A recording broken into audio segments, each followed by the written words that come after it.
अरिहंत अतिशयवंत तुझने भावे करूँ वंदना।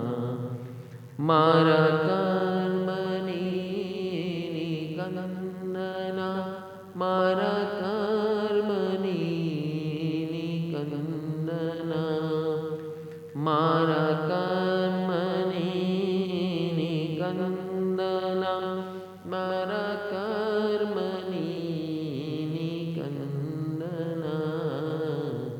अरिहंत अतिशयवंत तुझने भावे करूँ वंदना।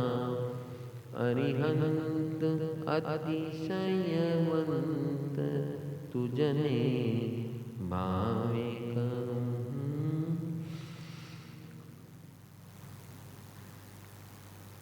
ना रोग ना प्रस्वेद ना मल तुझ कोई तुझ तन ने नड़े।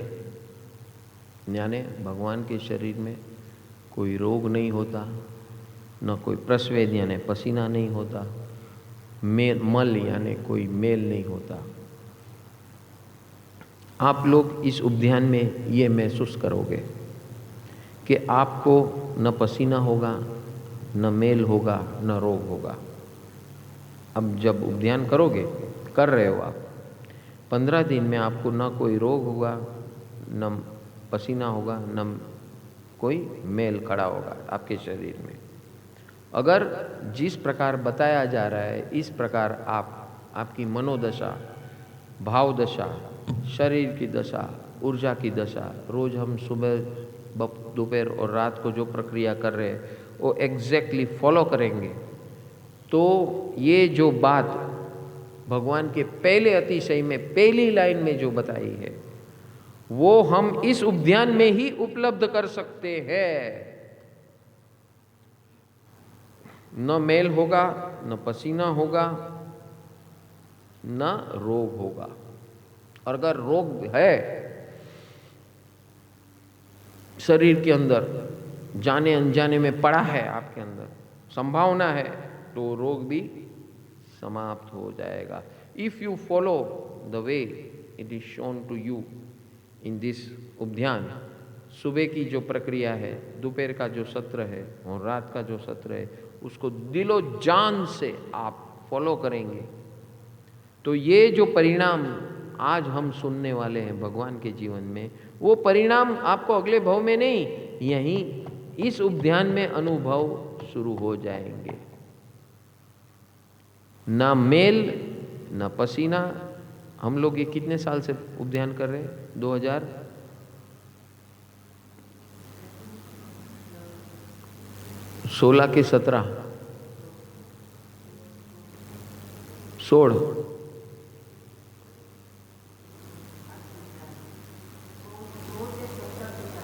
हाँ हाँ उद्यान पेम्पलेट क्या હતું? નહીં ઉદ્યાન ક્યાં હતું? હા એ ખબર છે પણ એ 16માં કર્યું હતું કે 17માં? 16 सपोज पहला एक विरार, उसके बाद तलासरी, उसके बाद तलासरी किया, उसके बाद आंबेसरी, उसके बाद एक ज थयुं। यानी शुरुआत हाँ 19મું ને અહીંયા જ કર્યું। 19, 20, 21, 22 ये 5वां उद्यान यानी 8वां उद्यान है ये।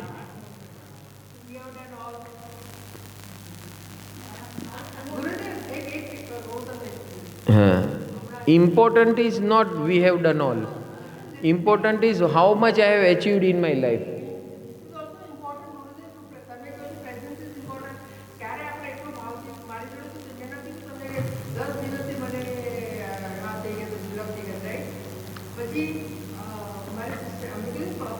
જવાનું છે તો કોવીલી રહે છે ને મેં તો આમ મારા ઘરે બધી રીતના રોકાવા આવે છે માટુંગા જાય રોકાવા માટે તો આ વખતે હું અમારે એના ઘરે ગઈ હતી રોકાવા માટે હલકાડથી પછી તો મને કહે છે આ વખતે તારા ઘરે આવી તો હું તો હજી બી મને છે નહીં બરાબર ને મારાથી આમ ચાલુ છું ને તો આમ ચક્કર આવે છે. તો એના હજુ મને કહે કે તારા હાથ બતાવ તો પછી એના આ કરીને આમ જોયું મને કંઈક પેટું તો એ રાતે મને કરી આપ્યું પેટું રાતે ગયું છે પછી સવારના મને બે લોકો તો હજી બી ગઈ બસ એ બંધ થઈ ગયું બંધ થઈ ગયા I am feeling so good nothing is એમ જેમ કે કંઈ થયું છે બ્રેક જ થઈ ગયું તો એણે એ આવ્યા ત્યાંથી એક તો મારા ઘરે પણ આવતા નથી રોકાવા તો એ ત્યાંથી આવ્યા મારા ઘરે સ્પેશિયલી કરવા માટે આ શું થયું એ તો મારું મને એમ લાગતું હતું હું જઈ શકીશ કે નહીં જઈ શકું આટલી વીકનેસમાં કેવી રીતે હું જઈશ અને પછી અહીંયા તો પાછું બહારનું જ ખાવા માટે એમ નહીં કે આપણે ઘરે તો દાળનું લીધું ને એપલ લીધું ફલાણું લીધું બધું અહીંયા તો એ બધું પોસિબલ નથી એટલે એમ નહીં જઈ શકું શું કર્યું છે એ બધું હતું તો મોકલાવી દીધા ભગવાને એમને મારા ઘરે તો miracle Miracle, it is a miracle.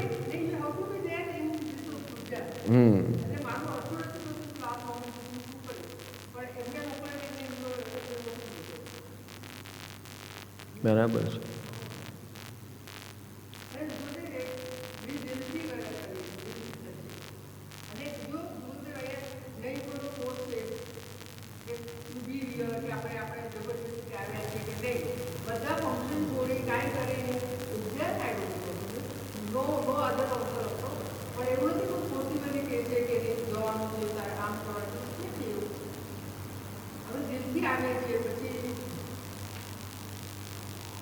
હવે જ્ઞાનથી કરવાનું, ઓલું દિલથી આવી ગયા. કામ જ્ઞાનથી કરવાનું છે, સ્માર્ટ વેઝ થઈ જાય છે, બરાબર છે, પણ યસ स्मार्ट वे थी कंसिस्टेंटली करवाનું છે. 7 पुरुषार्थ याद रखना है. 7 पुरुषार्थ देखना, जानना, अनुभव करना, समझना, इम्प्लीमेंट करना, ज्ञान की सेटिंग करना, अलर्ट रहना कि कुछ गलत घुस न जाए और पूरा करप्शन न कर दे सिस्टम को, वायरस ना आ जाए अपने सिस्टम में. हाँ, वायरस कभी आ सकता है, कभी भी आ सकता है. कौन सा विचार आ गया और गाड़ी रुक गई, ये बहुत खतरनाक है विचार आना. इतने 2005 से हम ये सब प्रवृत्ति कर रहे हैं परम सुख की, तो उसमें कितने लोगों का देखता हूँ मैं, एक विचार आ गया उसको, कोई भी एक विचार आ जाता है और वो रुक जाती है उसकी गाड़ी.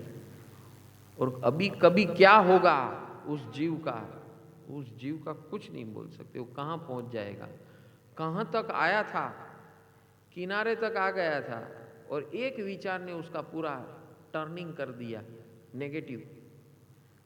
उल्टा भी होता है, यहाँ आकर ऐसा टर्निंग हो जाता है कि कभी जिंदगी में सोच नहीं सकता था, ऐसा टर्निंग आके वो उद्वर गति में जा रहा है. दोनों टर्निंग हो सकते हैं. बस भगवान को ये हमेशा प्रार्थना करनी है कि ऐसा कोई उदय कर्म न आ जाए कि मेरी टर्निंग नेगेटिव हो जाए. ये हम अतिशय क्यों कर रहे हैं, तो ये अतिशय भाव करने हैं. अतिशय भाव यानी एक्सट्रीम भाव करने हैं कि हे प्रभु आपने कैसे अचीव किया, बस मुझे ऐसा करना है, सिंपल. और मुझे जन्म से चाहिए, जैसे आपको जन्म से सब मिला है ना, वैसे मुझे भी चाहिए.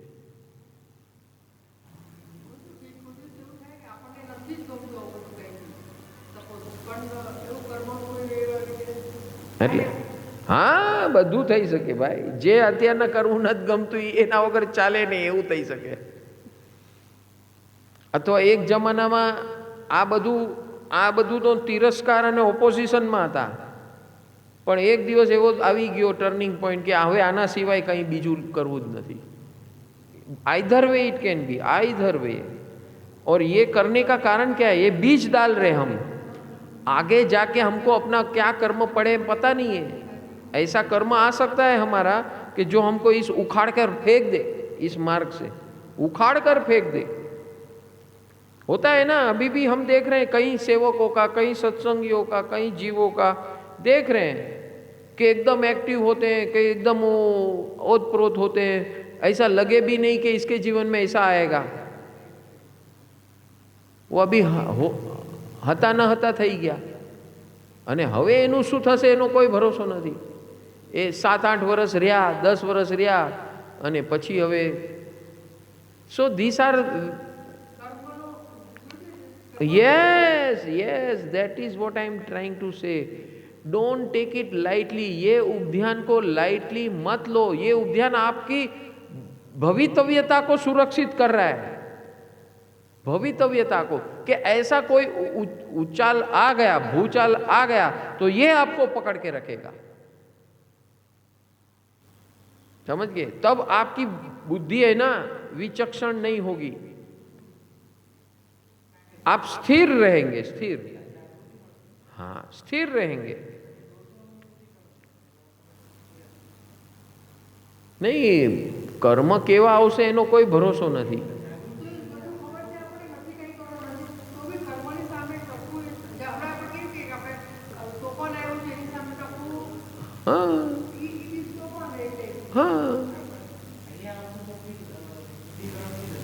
નહીં, એ થશે, બધું થશે। એટલે અહીંયા આવવાથી શું થાય, બીજ નખાયેલું રહેશે। બીજ નખાયેલું હશે ને તો સમજો એકવાર આપણે બહાર પણ નીકળી ગયા, પણ એ બીજ આપણને પાછું ખેંચીને લાવશે, પાછું ખેંચીને લાવશે એ બીજ। એટલે એવા ભાવ કરી લેજો। અહીંયા આવીને ઝોકાન નહીં ખાતા, અહીંયા આવીને જાગૃત રહેવાનું, જાગૃત। અને જેટલા जागृत રહેશું ने જેટલી भावनी उत्कृष्टि થશે ने, जितनी उत्कृष्टि होगी हमारे भाव की, उतने परिणाम हमको यहीं मिलेंगे, अभी मिलेंगे। वो आपका संस्कार हो बन जाएगा, और वो संस्कार का जब उदय होगा ना तब विस्फोट होगा, एक्सप्लोजन होगा। ऐसा एक्सप्लोजन होगा, चमत्कार, ऐसा लगेगा ये सब मेरे लिए ही निर्माण हो रहा है, सब ये जो भी हो रहा है सब मेरे लिए हो रहा है, ऐसा होगा। इसलिए भाव की उत्कृष्टि बहुत जरूरी है। इसलिए यहां बोलते हैं अतिशय, कुछ भी करो अतिशय करो, एक्स्ट्रा ऑर्डिनरी करो। ऑर्डिनरी नहीं करना है, ये ध्यान में हमें एक्स्ट्रा ऑर्डिनरी काम करना है। ऑर्डिनरी तो हम अपने घर में भी ये सब प्रक्रिया कर सकते हैं। यहां जो भावधारा है ना उसको उत्कृष्ट ले जाना है, अतिशय करना है। वो अतिशय करेंगे तो हमारे जीवन में कितना भी कर्म का अतिशय होगा वो टिक नहीं पाएगा। कर्म का अतिशय कभी आएगा, हमारे अंदर और क्या पड़े क्या मालूम है, किसको मालूम है? क्यारे कोनी बुद्धि, कोना भाव, कोना लागणीओ, कोनु શું થશે, શરીરનું શું થશે, કોઈને કાંઈ ખબર નથી। હતા ન હતા કરી નાખશે આ કર્મ સત્તા। પણ આવા બીજ નાખ્યા હશે તો એ બીજ આપણને કોઈ દિવસ હટવા નહીં દે, આનાથી હિલને નહીં દેगा। ये है अतिशय का महत्व।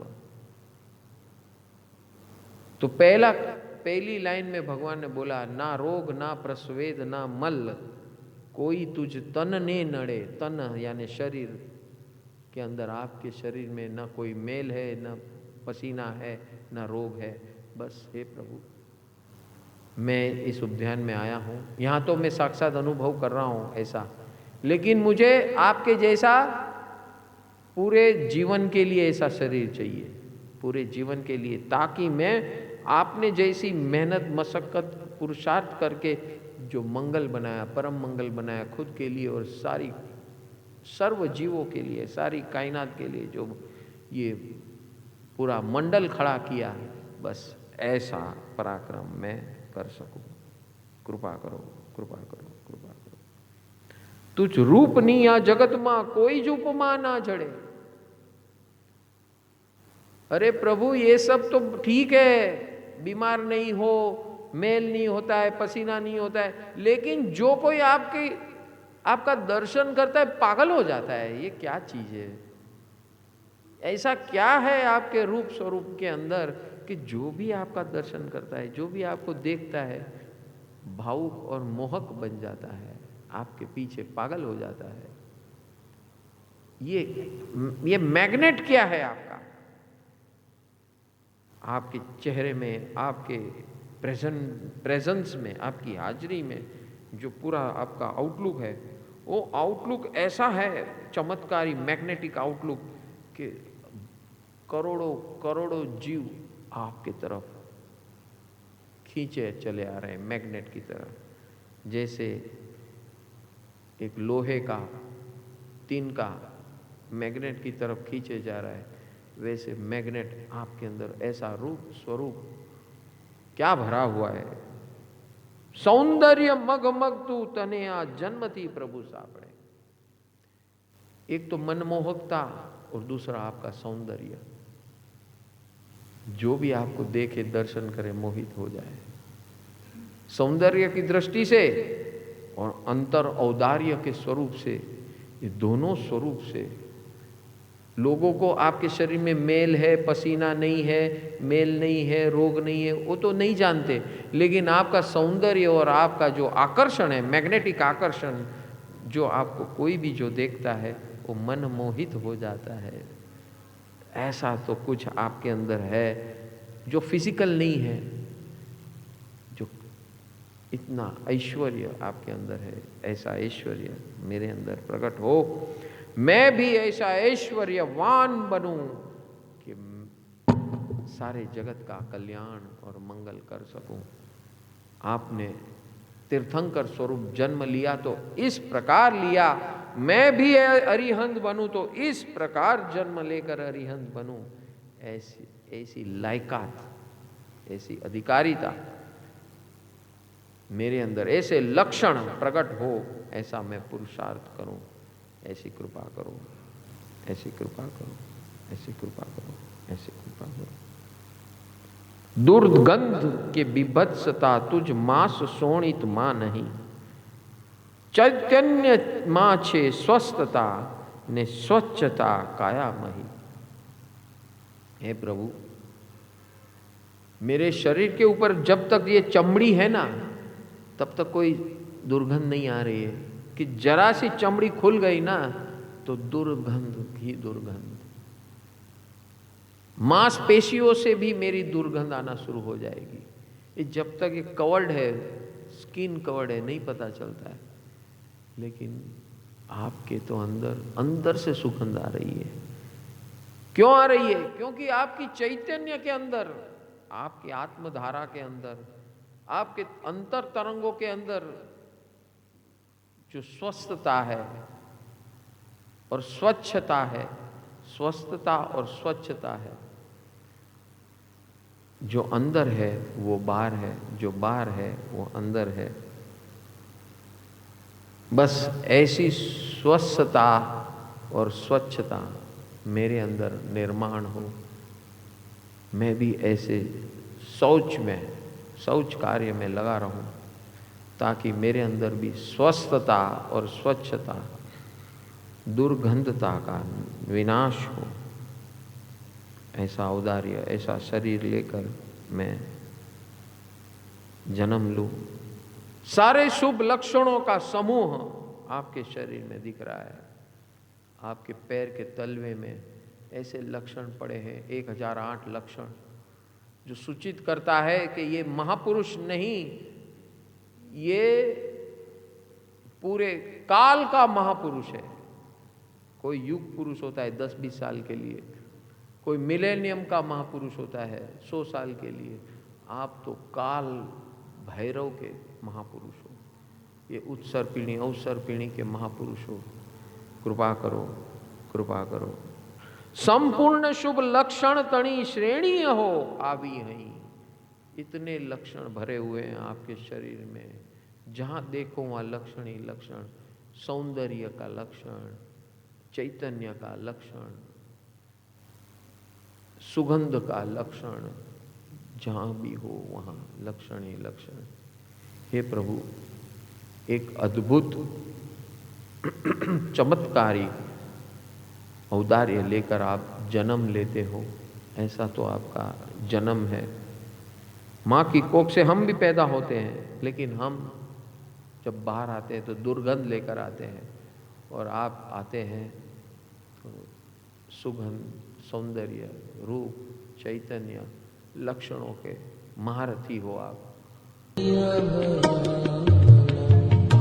नमो